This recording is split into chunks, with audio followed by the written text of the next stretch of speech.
الحمد للہ رب العالمین والعاقبۃ للمتقین والصلاة والسلام علی سید الانبیاء والمرسلین وعلی آلہ الطیبین واصحابہ الطاہرین اما بعد اعوذ باللہ من الشیطان الرجیم بسم اللہ الرحمن الرحیم ما كان محمد ابا احد من رجالكم ولكن رسول الله وخاتم النبيين وكان الله بكل شيء عليما ان الله وملائكته يصلون على النبي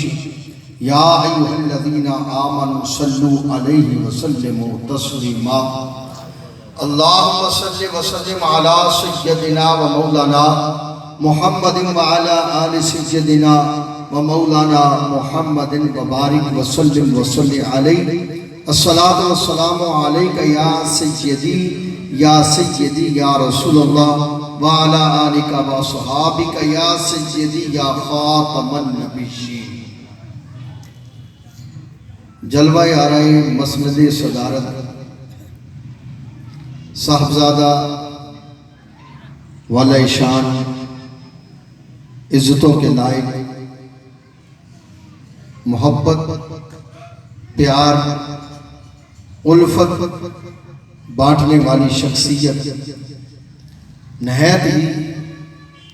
دھیمے مزاج کے ساتھ بہت ہی پیارے انداز میں اپنے بزرگوں کے انداز اور طریقے کے مطابق گفتگو کرنے والے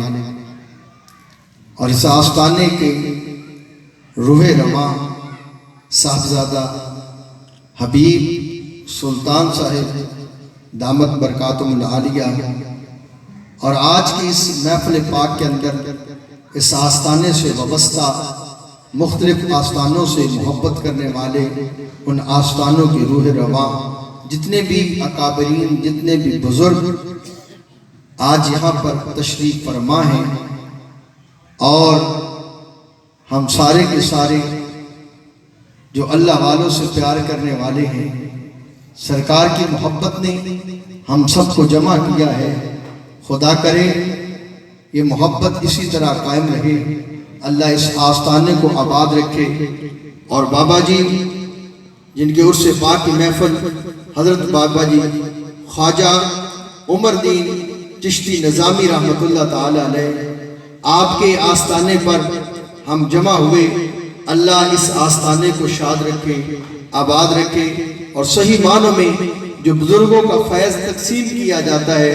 اور بھائی حبیب سلطان صاحب کوشش کر رہے ہیں، اللہ ان کے علم میں عمل میں فیضان میں مزید برکتیں عطا فرمائے اور اللہ تعالیٰ بابا جی کی جو ہے وہ مزار پر انوار کو مزید رحمتوں اور برکتوں کا مرکز بنائے، اللہ ہم سب کی حاضری کو شرف قبولیت عطا فرمائے۔ حضرات آپ حضرات کے علم میں ہے کہ میری کوشش ہوتی ہے جب بھی اس آستانے پہ حاضر ہوتا ہوں کسی ایک خاص ٹاپک کے اوپر گفتگو کروں، چونکہ یہاں پر آستانے پر مریدین وابستگان محبت کرنے والے آتے ہیں اور ایک مسئلہ یاد کر لیں جو ہمارے تصوف کے بزرگوں نے لکھا ہے کہ جس طرح عرس کے موقع پر ظاہراً اللہ والے مختلف آستانوں کے لوگ ایک جگہ پہ تقریب میں جمع ہوتے ہیں، اسی طرح روحانی اور باطنی طور پر بھی اللہ والے کے پاس آئے ہوتے ہیں۔ یہ ہمارے بزرگوں نے تصوف کے انداز میں اپنی کتابوں کے اندر درج کیا اور جو مریدین اس آستانے کے ساتھ وابستہ ہوتے ہیں ان کا اس جگہ کے اوپر آنا بہت سارے روحانی فیوز و برکات کو حاصل کرنے کا سبب بنتا ہے اور تجدید توبہ تجدید کے لیے اور اپنے ایمان کی روح کی جلا کے لیے یہاں پر لوگ جمع ہوتے ہیں۔ تو یہ تو باطنی کیفیت ہے، تو ظاہر میں ہم شریعت کے پابند ہیں اور میری کوشش رہتی ہے شریعت کا کسی ایک مسئلے کا کوئی ایک موضوع آپ کے سامنے تھوڑی دیر کے لیے عرض کر دیا کروں تاکہ بزرگوں کے آستانے کا مقصد اور اس پہ آنے کا مقصد اور دین کی تبلیغ کا مقصد سمجھ میں آ جائے۔ آج کا جو موضوع جس پر ہم تھوڑی دیر کے لیے اللہ والوں کی بارگاہ میں بیٹھ کر اللہ والوں کے قریب بیٹھ کر ہم جو گفتگو کریں گے، میرے قبلہ بابا جی پیر ابو النصر منظور احمد شاہ صاحب رحمت اللہ تعالی علیہ، آپ جب اپنے شیخ کریم حضرت بابا جی علی محمد جو ہے وہ رحمت اللہ تعالی علیہ آپ کے مدار پر انوار پر عرس کے موقع پر حاضر ہوتے اور آستان فرید پہ بابا جی فرید پاک کے حجرہ پاک اور روضہ پاک کے سائے میں کھڑے ہو کر بابا جی جب خطاب فرماتے تو ایک جملہ بولا کرتے تھے، وہی جملہ عرض کر کے پھر میں آگے چلتا ہوں کہ آپ اپنے مرشد کریم کی قبر کے قریب ہو کر اور حضور فرید پاک رحمت اللہ علیہ کے آستانے کے سائے میں کھڑے ہو کر میرے شیخ کریم میرے بابا جی پیر ابو النصر منظور احمد شاہ صاحب رحمت اللہ علیہ ایک جملہ بولا کرتے تھے۔ آپ فرمایا کرتے تھے اللہ والے صرف ان کا انتقال ہوتا ہے، ان کی جگہ تبدیل ہوتی ہے، بس کبھی یہ ہوتا ہے کہ کبھی ظاہر میں بیٹھ کر اللہ اللہ کرتے ہیں تو لوگوں کو نظر آتے ہیں، جب جگہ بدلتے ہیں تو پہلے زمین کے اوپر بیٹھ کر اللہ اللہ کرتے ہیں، پھر زمین کے اندر جا کر اللہ اللہ کرتے ہیں، ان کی جگہ تبدیل ہوتی ہے۔ تو میں سمجھتا ہوں جب یہاں پر کھڑے ہو کر کچھ دیر گفتگو کریں گے، ظاہری بھی ہمیں جو ہے وہ سکون ملے گا اور باطنی سکون بھی رب ذوالجلال عطا کرے گا۔ تو ہمارا آج کا موضوع جس پر میں لب کشائی کرنے والا ہوں وہ ہے عقیدہ ختم نبوت۔ سبحان اللہ، ماشاءاللہ جی، کیا موضوع ہے جی؟ عقیدہ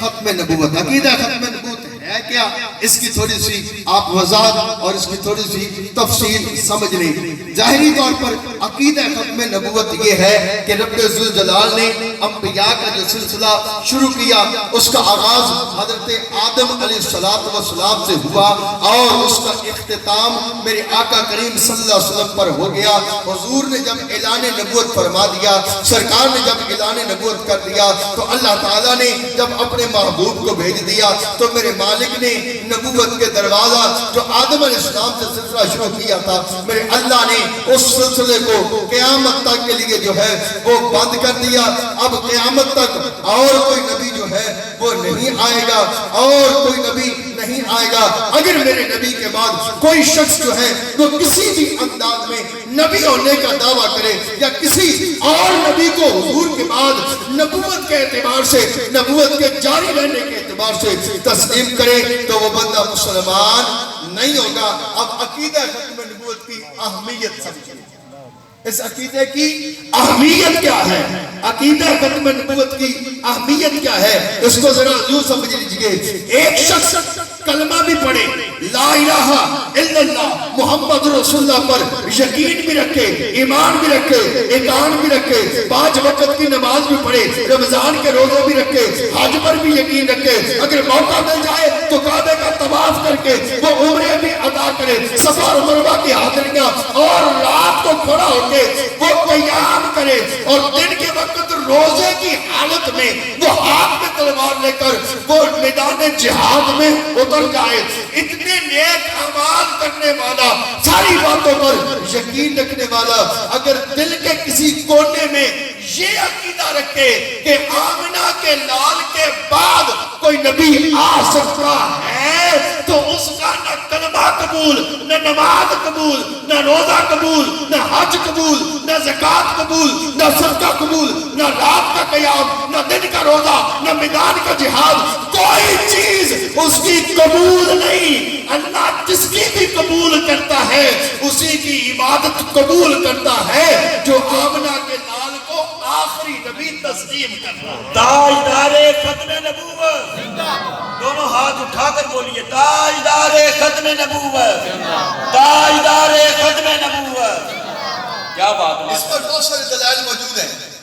لیکن میں کیونکہ وقت بالکل آج آپ کا تھوڑا وقت لینا ہے اور مجھے واپس جانا ہے. آج بہت بڑی ایک محفل پاک نور مسجد کے اندر بھی مغرب کی بات ہے اور بھائی حبیب سلطان صاحب کا حکم تھا اور یہ محبت کرتے ہیں. اس آستانے پہ حاضر ہونا میرے لیے بہت زیادہ ضروری تھا اور ان کی بڑی شفقت, انہوں نے اپنے قیمتی اوقات میں تھوڑا سا وقت دیا اور مجھے آج پہلے کچھ باتیں عرض کرنے کا موقع عطا فرما دیا. تو حضرات عزیزکار, اس پر بہت سارے دلائل ہیں. اب ذرا اس عقیدے کی اہمیت سمجھیے. قرآن کی 100 آیات, قرآن مقدس کی 100 آیات جو بالواسطہ یا بلا واسطہ نبی کریم صلی اللہ علیہ وسلم عقیدہ ختم نبوت کا تذکرہ کرتی ہیں. اسی طرح سینکڑوں کی تعداد میں نبی کریم صلی اللہ علیہ وسلم کے فرامین موجود ہیں اور بزرگوں کے اقوال موجود ہیں اور عقل کے تناظر کو بھی اگر پرکھ کر دیکھا جائے اور مسئلے کو سمجھا جائے تو عقل بھی مانتی ہے حضور آ گئے تو اب کسی نبی کی ضرورت نہیں ہے. بے شک بے شک. اب دو چیزیں, 2 آیتیں قرآن کی آپ کے سامنے پڑھوں گا, پھر 2 حدیثیں عرض کروں گا حضرات عزیزکار, اور پھر 1-2 باتیں عرض کر کے بات کو ختم کر دوں گا. قرآن کی پہلی آیت جو عقیدہ ختم نبوت کے مسئلہ میں واضح سمجھا جاتا ہے. لوگوں نے جلسے کیے ہیں اور پتہ نہیں کیا کچھ کیا, تحریکیں بنائی ختم نبوت کے لیے اور پھر پوچھتے ہیں سنیاں نے کیتا کیے. میں بتاتا ہوں ہمارے اہل سنت کے بزرگوں نے کیا کیا ہے. ہمارے بزرگوں نے عقیدہ ختم نبوت پہنچایا کہاں تک ہے. حضرات عزیزکار, یہ جو آپ کی محافل کے اندر آخر میں ختم شریف پڑھا جاتا ہے اور ختم شریف کے اندر جو آخری 5 آیات پڑھی جاتی ہیں, آپ نے کبھی غور کیا ان آیات میں ہے کیا؟ اگر توجہ کرو, ان آیتوں میں عقیدہ ہی تو بیان کیا گیا ہے. ان آیتوں میں عقیدہ ہی تو بیان کیا گیا ہے. جب ہندو ہندوستان کے اندر تھے, ایک طرف مسلمان کا گھر, ایک طرف ہندو کا گھر تھا, وہ بتوں کو پوجتا, یہ خدا کے سامنے سجدہ کرتا. مسلمان کے گھر میں کوئی محفل ہوتی, کھانا سامنے آتا تو مسلمان اپنا کھانا سامنے رکھ کر یہ اعلان کرتا تھا وَإِلَٰهُكُمْ إِلَٰهٌ وَاحِدٌ, کہ وہی ایک اللہ ہے جو معبود برحق ہے. اس ماحول میں میرے ان چھوٹے چھوٹے جو ہے وہ چھوٹی چھوٹی بستیوں کے ان بزرگوں, صوفیوں, علماء اور حفاظ اور قاریوں نے جگہ جگہ پہ لوگوں کو بتایا ہم تو کھانا نہیں اس وقت تک کھاتے جب تک اللہ کی توحید کا اقرار نہیں کرتے. سبحان اللہ سبحان اللہ. ہم تو کھانا نہیں کھاتے جب تک اللہ کی توحید کا اقرار نہیں کر لیتے. پھر آگے جو پڑا, جب وہ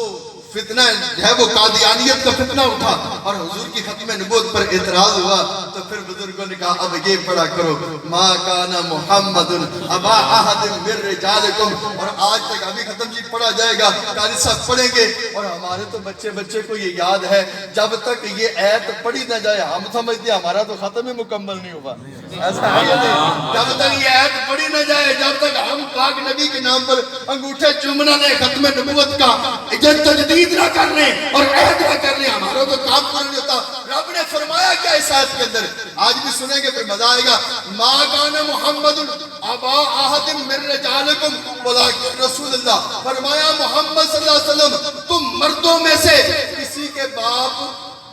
نہیں, مردوں میں سے کسی کے باپ. اچھا, بڑا مزیدار بات بتانے لگا ہوں. قرآن کہتا ہے محمد صلی اللہ علیہ وسلم مردوں میں سے کسی کے باپ نہیں, اور حضور فرماتے ہیں کہ میں تمہارے لیے مثل باپ کیوں. قرآن کہتا ہے مردوں میں سے کسی کے باپ نہیں. اچھا, اللہ کے قرآن کی ایتوں میں تضاد نہیں ہوتا. رب کا قرآن دوسرے مقام پر فرماتا ہے النبی اولا بالمؤمنین من انفسہم ازواجہ امہاتہم. فرمایا نبی دیاں جڑیاں بیویاں نے یہ مومنہ دیاں,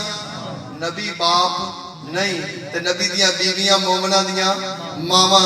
اب یہ مالک, یہ تیرا نظام, یہ تیرے قرآن کی الفاظ, تو ایک طرف کہتا ہے نبی تم مردوں میں سے کسی کا باپ نہیں, اور دوسری طرف کہتا ہے کہ جو نبی کی بیویاں ہیں وہ مومنوں کی مائیں ہیں. تو بات یہاں پہ سمجھ میں آ گئی کہ باپ کا تعلق اولاد کے ساتھ ایک حد تک ہوتا ہے, محدود ہوتا ہے, لیکن نبی کا تعلق امتی کے ساتھ ایسا ہے کہ جہاں پر باپ کا تعلق بھی کسی رشتہ